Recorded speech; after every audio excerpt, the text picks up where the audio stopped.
Hi there. In this particular video, we're going to unpack 12 Authority English Task 4, the monologue for Macbeth.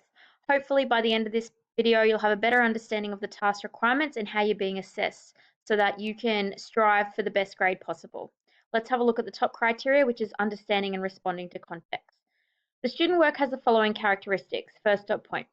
Exploitation of a range of speech patterns and conventions to achieve specific purposes. Here we're looking for your length being sufficient and we have an appropriate ratio of the components. So that's a short orientation at a heightened tension. It drops back down to a longer build up to the highest point, your climax, and then some form of resolution or resolve for your character. We're also looking here with the quality of the plot, character theme, and symbols being integrated into your script. For an A, you're looking for an exploitation for specific purposes. A B is an effective role for specific purposes. A C is a use of. Second dot point, discerning selection, organization, and synthesis of relevant and substantive subject matter to support perspectives. Here we're looking at the genre structure as per the task sheet, making sure that you've got your stage directions that are value adding, and they also add a dimension to your monologue. So they're not there just because they have to be, they're purposeful, they're integrated, and they're helping you to craft the overall atmosphere of your particular monologue and your speech. For an A, you're looking for a discerning selection of relevant and substantive subject matter. A B is an effective selection and synthesis of relevant and substantive. And a C is a selection, sequence, and organization of that relevant subject matter. The last dot point is manipulation and control of roles of the speaker and relationship with the audience.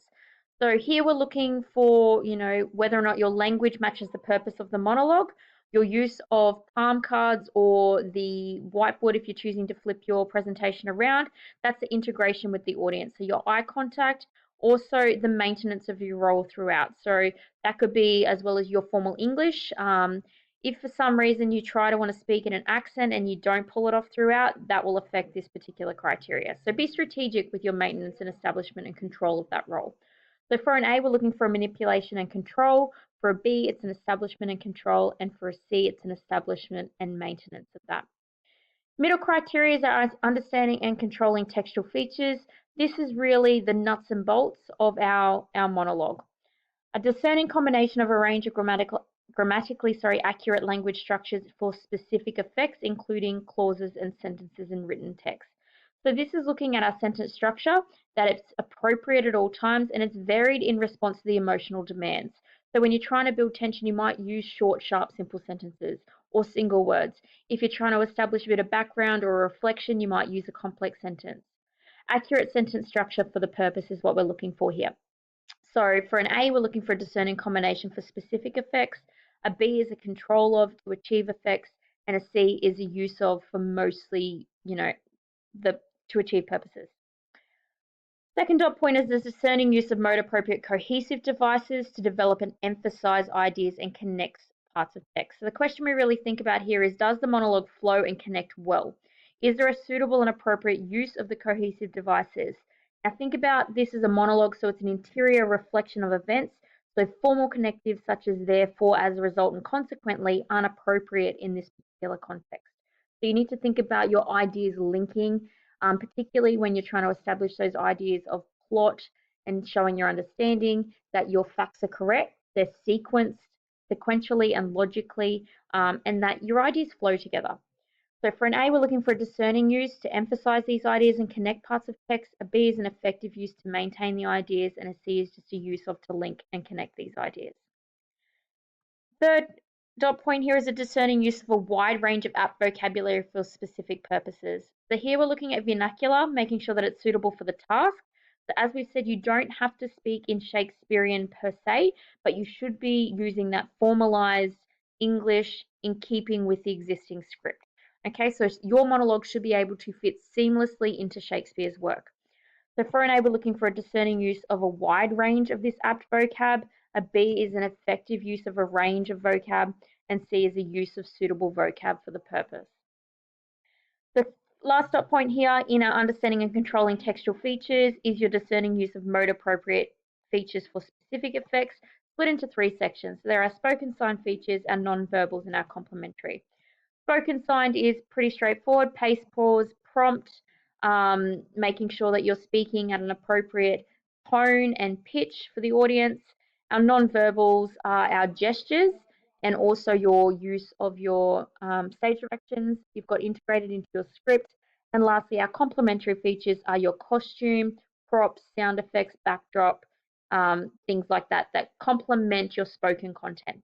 So to get an A, there's a discerning use for specific effects, a B is an effective use to achieve effects, and a C is a suitable use to achieve purposes. The bottom criteria is our creating and evaluating meaning.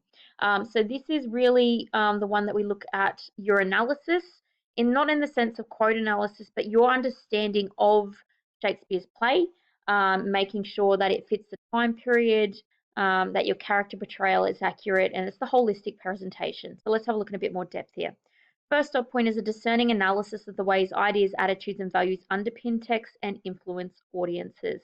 So holistically, does the theme appropriately presented? Is your theme throughout? Is it appropriately presented?